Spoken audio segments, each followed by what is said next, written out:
Hello everybody, and thanks for listening. A while back I did a story called Dear Abby about a stalker sending letters to a girl, and since then I've had a few people request this story from the victim's point of view. It was written afterwards by a completely different author, and in my opinion it doesn't make a lot of sense to hear it on its own, so if you'd like to hear the first story, click on the link now.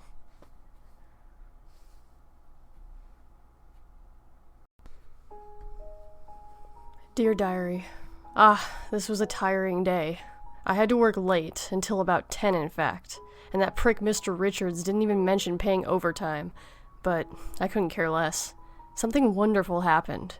I got out of work, fumbling with my purse to fish out my keys, when I heard him. Leaving without a simple greeting, he said with that wonderfully attractive teasing tone. Mike came to my office at 10. Even in the darkness, I could see how handsome his features were. Just seeing him made my heart tumble in my chest. I'll spare the details for now. I'm too tired to convey how awesome it was to see and talk to him with just simple writing. Instead, I'll scribble down the less exciting parts of the remainder of my day. After I spoke with Mike, helplessly grinning about what just happened, and heading to the grocery store. Despite the late hour, energy came back to me in a bolt, and I thought instead of postponing the shopping for the next day, I'd do it now.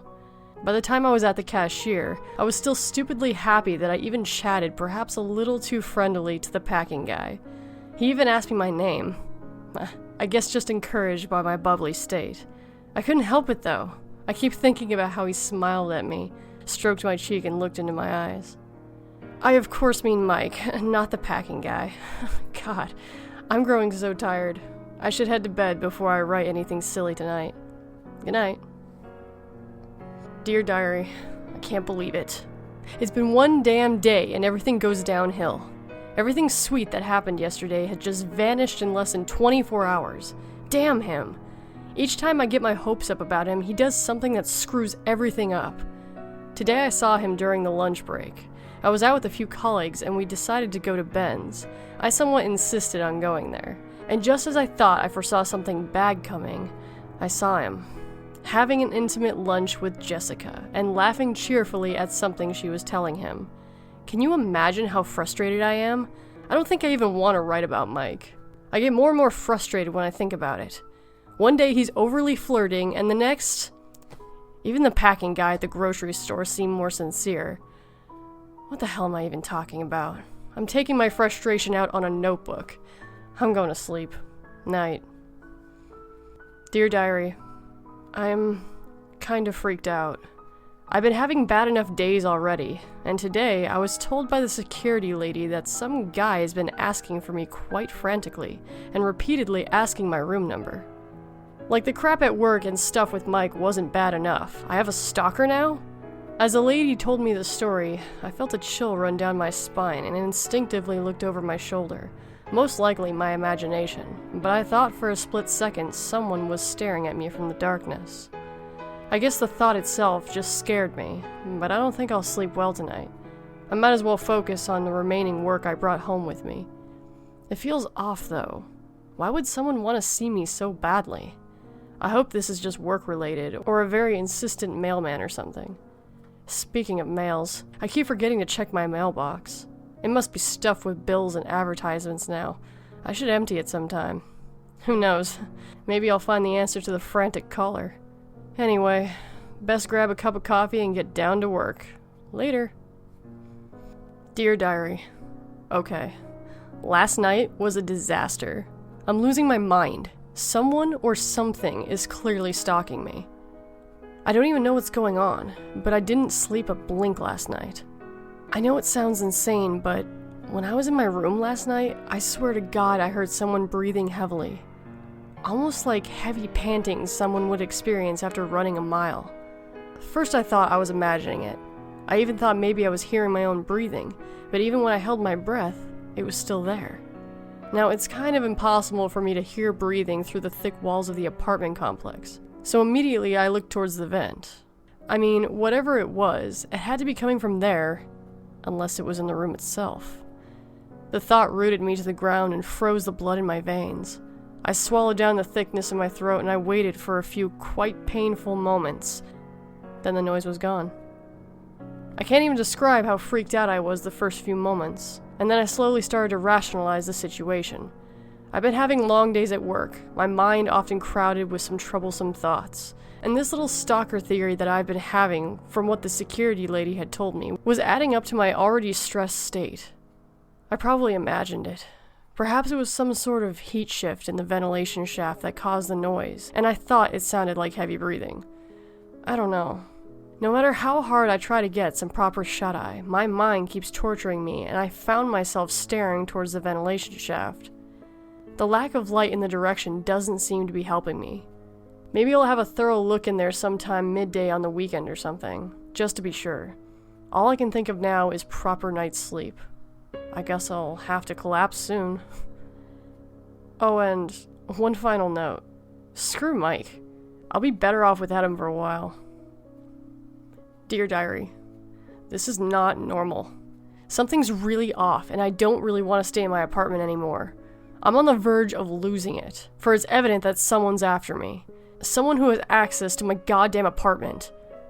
Okay, I'll write down the story. When I came back from work, I was greeted by Mrs. Nelson, who lives across my room. Incidentally, she was heading out to take out the trash, and she stopped me almost fervently when she saw me. Dear, she spoke with a concerned tone, I've been hearing noises from your apartment during the day. I'm sure I didn't hear them before a few days ago. It's as though someone's roaming your place. I hear footsteps and occasional metal grinding noises from the juncture of our ventilation shafts. Be careful, dear girl, and bolt your doors at night.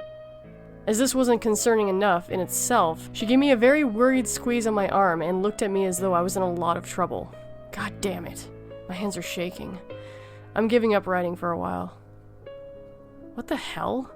I went into the bathroom to wash my face and all my cosmetics are gone. I'm positively freaking out. There's no sign of anyone breaking into my apartment, yet the cosmetics of all things are gone. I'm trying to remember whether I've recently placed them somewhere else, but I'm pretty sure they were there this morning before I went to work. Oh God, something terrible's going on. I'm starting to worry. I called Lynna to ask to see if I could crash there for the night, but she didn't pick up. I even swallowed my pride and called Mike, but we couldn't even speak. The asshole's out somewhere with really loud music. I don't know what to do. I guess I'll check the whole apartment first, and the vent, and then try to get some sleep. Oh God. Oh God, help me. I'm terrified. Maybe it was a nightmare. After all I've been through, maybe my subconscious is playing a nasty game on me. But I'm absolutely terrified. It's 3:35 a.m. and I'm sitting here by the kitchen table, trying to find the courage to go back in my bedroom, sobbing silently. I'm biting my lips so harshly in order to be quiet that I might have a bruise tomorrow.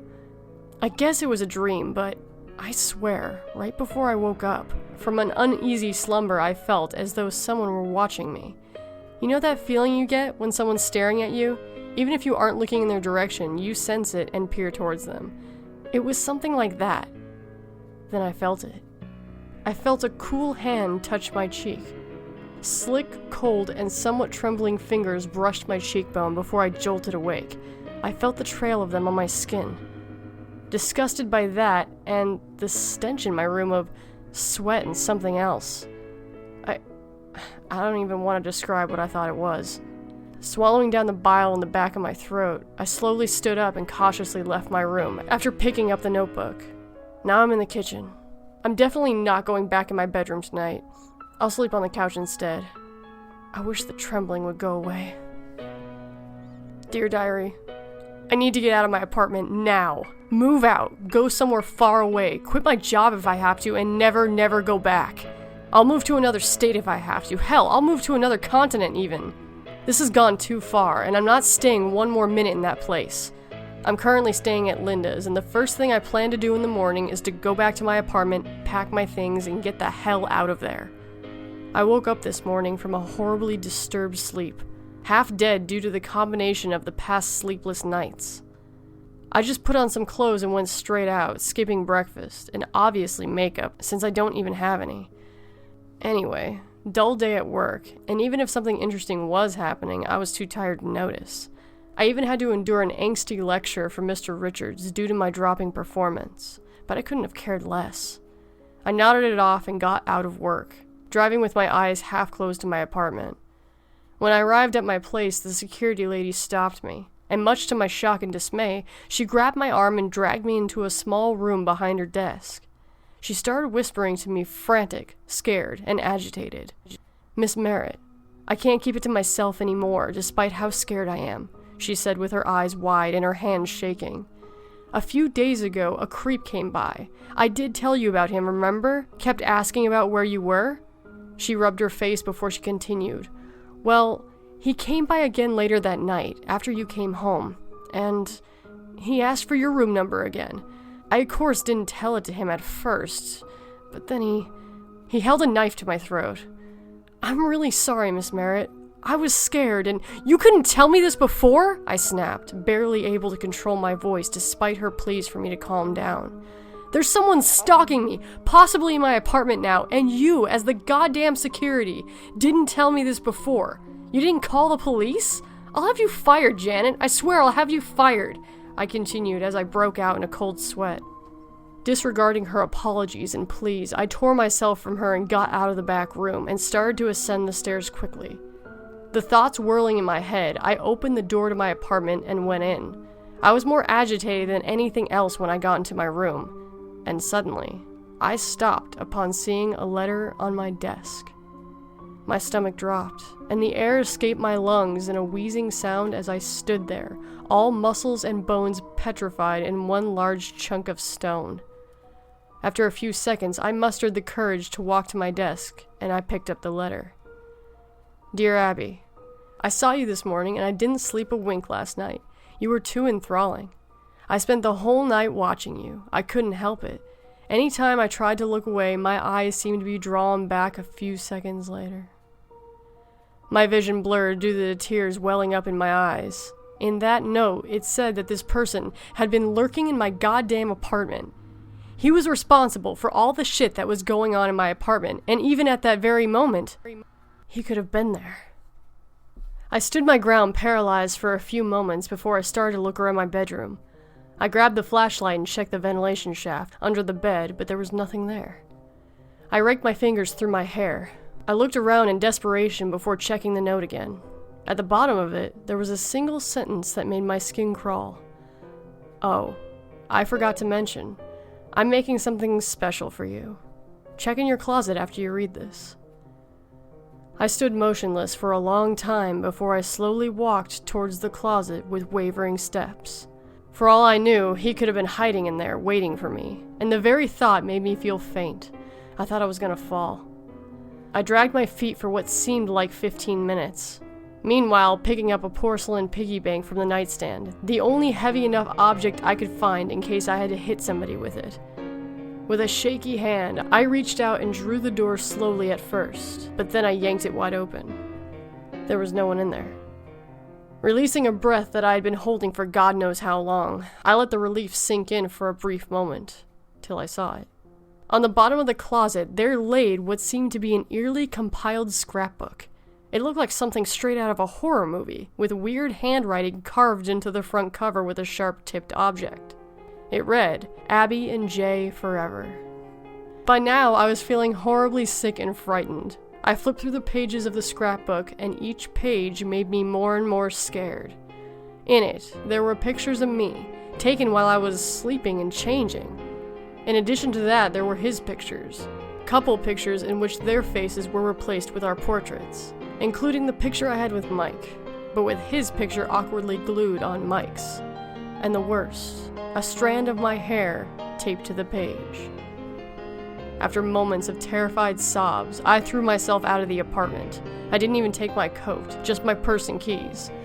I called the police and waited for them to arrive outside the building, practically freezing in my t-shirt and jeans. When they came by, I told them everything, and they went upstairs straight to my apartment.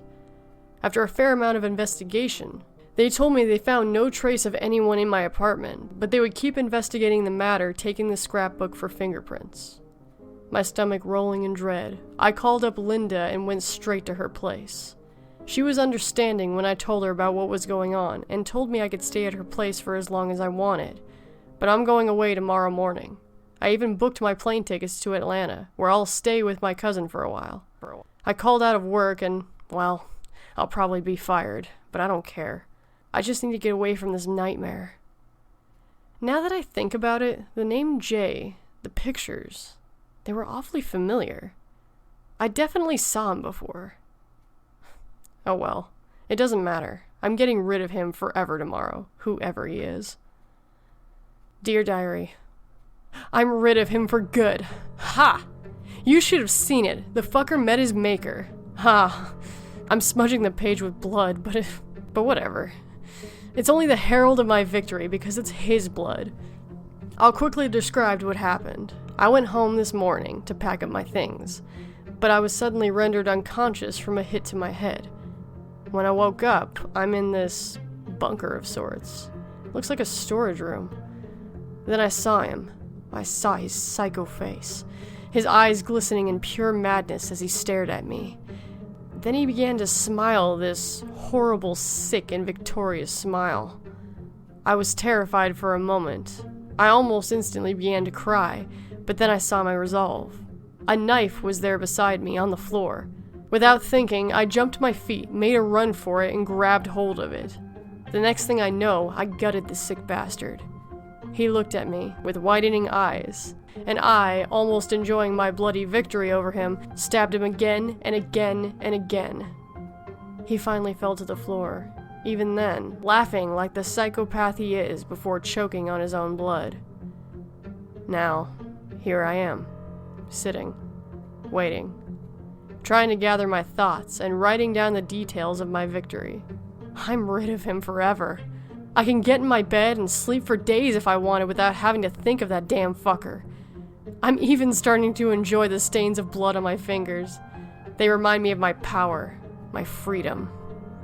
After I write this, I'll get up and with my newfound freedom head back home. I'll take a shower and perhaps make myself a sandwich, then head straight to bed. I'll make the best of this beautiful day. The door. The door in the room is locked. I yelled, punched, and kicked the door, but no avail. No one can hear me. Please, somebody has to be there. Listen to me. For now. For now only. I seem to be trapped here with a corpse. And the door is solid iron, so I can't make it budge. But someone will hear me soon. Right?